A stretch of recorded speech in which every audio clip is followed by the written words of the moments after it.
guys, it's 21 Maxwell here and welcome to episode 19 of the WWE 2009, now into 2010 TW Let's Play. You join us today. First off, before we do Superstars and Raw, we're going to take a look at all the various awards that have taken place as we've entered the new year. And it's been New Japan which has dominated all the awards. Shinsuke Nakamura wins Wrestler of the Year. New Japan wins the Company of the Year. The Team of the Year went to Kensuke Office, which is Katsushiko Nakajima, I believe that's how it's pronounced, and Kensuke Sasaki. The Match of the Year was Go Shiozaki defeating Kenta Kobashi at the Noah Final Ninja Battle, and that same show won Show of the Year. Young Wrestler of the Year went to Katsuhiko Nakajima. Again, apologies for any butchered names. Veteran Wrestler of the Year went to Koji Kanemoto. Female Wrestler of the Year went to Cheerleader Melissa. Manager of the Year went to Julius Smokes. Announcer of the Year went to TNA's Mike Tenay. Colour Commentator went to Ric Flair, who for some reason is working with New Japan, which was quite incredible. And the Referee of the Year went to Tiger Hattori. So not a good sign of things if we're not getting on the awards, so definitely going to step up in 2010. We've made a play for a couple of non-wrestlers and wrestlers who hopefully you'll see in the upcoming months and maybe weeks, depending on when they sign and when they're available. But before we get into Superstars, a quick look at the PWI 500, the Power 500, Nakamura top, Kobashi second, Nagata third. But what we're predominantly going to look at is where our guys are placed.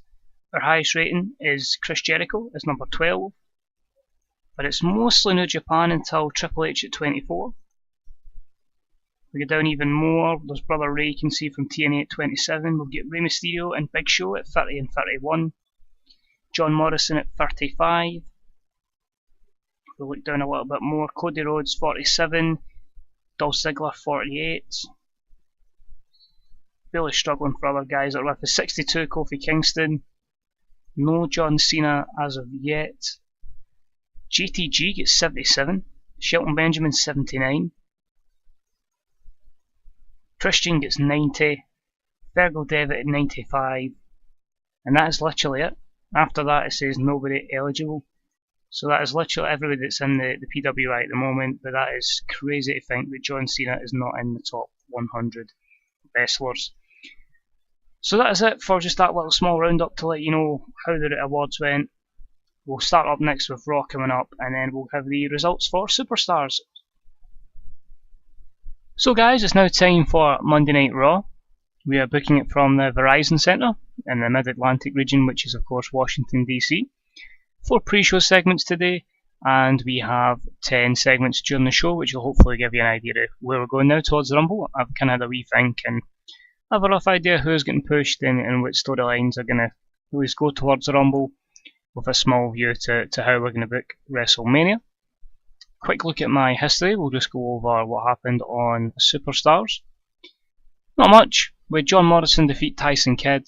We had a promo by The Miz, which is why it got an amazing 95 rated segment, so we may look at more promos and the like from Mike The Miz, and we decided to give some divas a chance, with Beth Phoenix defeating Gail Kim, although I would not see that being a long-term thing. I think that was just a rare chance to give 2 divas a match. I still can't fit them in TV at the moment, and until we have a smaller roster, which won't be anytime soon, then they will be stuck there. Until, I might end up with an all divas show, but until then, that's literally what they have.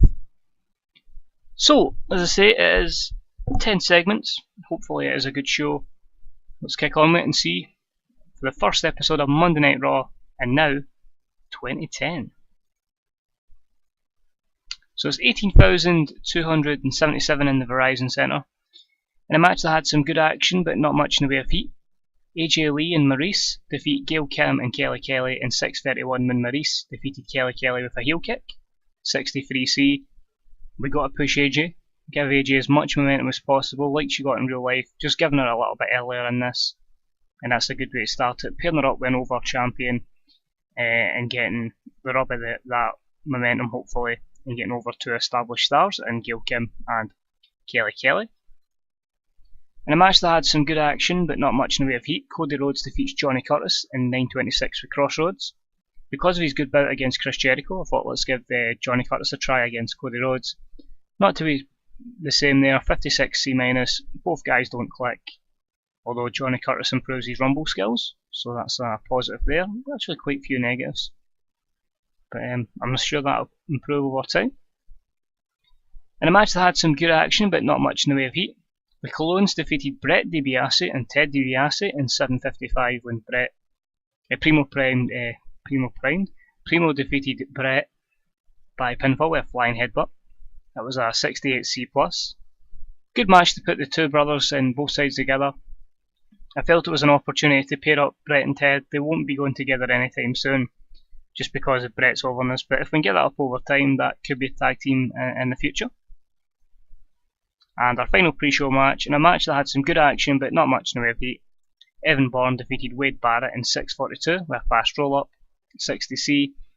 Initially I wanted Barrett to go over, but Evan Bourne wasn't having it, so we protected Barrett as much as possible and with Evan go over with the roll-up. Wade improves his performance skills.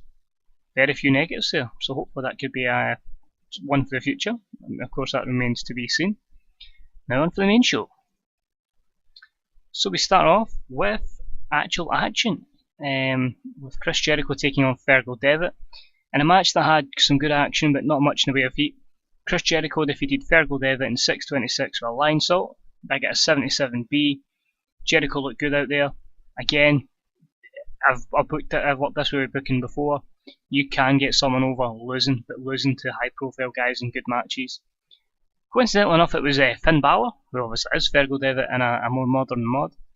But yeah, I think it works. It can definitely make a superstar. It takes a bit of time, but it gets them up the card and gets them even getting some worker improvements as well, as you can see there with Devitt improving in technical and performance skills. But good match there. That's literally why we're using Chris Jericho, to get him helping as many superstars as possible, because Chris is in his 40s now, or should be close to his 40s in this mod. Video package appears on the screen. I'm coming. I'm taking over. This army will unite as one and take over. You're either with us or you're against us. Now that's the biggest hint I can give you. I think that makes it a bit obvious who's coming. But what will that, who is actually they, You might know what the group is, but you don't know who's going to be in the group, and most importantly, who is aligning with the group. So it kind of makes it a wee bit obvious because it is 2010 now, but we may be able to work out where somebody big might be coming as well. So 76 B-. Sorry if that confuses you, I just don't want to give it away, but give a wee kind of hint. 76 B-, and it was a short rated segment. An extremely short match, The Miz beats Tomko in 4:20 with a skull crushing finale. Simple match to keep The Miz winning, 65C. No skill improvements, quite a few negatives. Sheamus comes out to the ring and grabs the mic. Now tonight I have to face the returning Booker T. Really? Is this the WWE or is this the retirement home? How are us newcomers meant to get an opportunity? Well, old fella, bring your walking stick down here and I'll put you on your arse, fella. So Sheamus is raging, he's got to face Booker T, and he's going to just basically throw Booker T back out WWE and back to the retirement home. And that got him some good mic time and a 78 B rated segment. Match itself was disappointing and about featuring great action and a good crowd. Booker T defeated Sheamus in 10:50 by disqualification, 64C. Good chemistry between both guys. Sheamus is improving his technical skills. It's just a lot of negatives with Booker T, but again, it's what we're going to have to do to put other stars over him. We're going to have to face a couple of poor ratings to elevate the other star. And again, we're done with Fergal Devitt, we're doing with Daniel Bryan. And about that featured great action and a good crowd, John Cena defeated Daniel Bryan in 14:02 by pinfall with an attitude adjustment, 81B. Bryan has slowly went from lower mid-card to mid-card, although that may be down to how big my roster is, but he's slowly getting over, and that is all down to just losing but in really good matches. So Cena improves his technical skills. We'll have a look after the show at what Daniel Bryan's pop may be. But I'm more than happy with that. After Cena's match with Bryan, Kane comes down to attack him. With Bryan out of sight, Cena and Kane battle. Kane thinks he has Cena down and starts to take apart the announce table before Cena super Cena's up and sends Kane through the table with an attitude adjustment. So 85B+, so Cena's getting revenge for last week's shenanigans. Kane's learned to show more charisma with the whole beatdown, but the main thing is Cena's got his revenge. He's super Cena'd up and Kane's been put through a table. And a bout that featured great action and a good crowd, Randy Orton defeated MVP in 10:23 with an RKO, just a 70C+. Orton really needs some momentum and some wins, so might even need to drop him into upper mid card to get him back up there. But quite a lot of negatives there, which is a shame. And our main event absolutely flopped. For some reason, Kofi has 85 overness in pop in most regions. Shawn's obviously in 90s odds, and this has completely flopped. Well, and about the featured great action and great heat from the audience, Kofi Kingston defeated Shawn Michaels in 1846 by pinfall following interference from John Cena. During the match, we also had Randy Orton come in and accidentally hit HBK. Seems a bit like a clusterfuck, but it puts together we're going to go with Kofi and HBK and Orton and Kofi and Randy and Cena and HBK. How we get a 62, I don't know. This reminds me of Kofi's push in 2009. All these great matches, but they just don't deliver, and then he ends up getting back to mid-card hell. But it's a shame they didn't click. No skill improvements, and it just turns out that's just completely flopped, which I'm so disappointed in. But after the show, Cena and Kingston and HBK and Orton won't stop fighting, and despite attempts by the security to break them up, it's an all-out brawl at the back. So nice and simple brawl at the back between all four men. AAB, Cena performed well.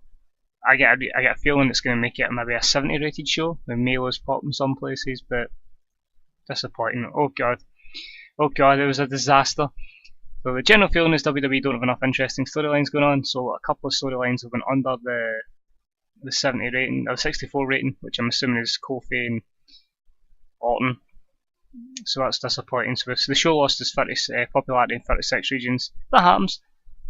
I say popularity is not a major factor in this mod, to be honest. We're so far ahead of everyone else and I have no ambitions to go any higher. It's really just to change the booking.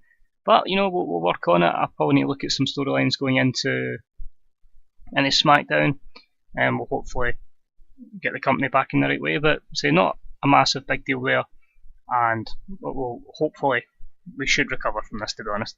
But I'm going to leave it here. Normally I go back and check obviously ratings, but it may spoil the surprise of the new signing, so I'm not going to. So again, thank you for tuning in, guys. Hope you're excited for some of the people that could be debuting. And yeah, hopefully say we get better in a 61C. So if you enjoyed the video, guys, please leave a like. If you get any comments, as always, comment section, leave them. Any questions on TW, I'll try my best to reply. Although half the time I'm still like trying to find stuff out about the game, but it's all a learning curve for everybody. And until next time, guys, this is 21 Maxwell. I'll speak to you all real soon. Bye bye.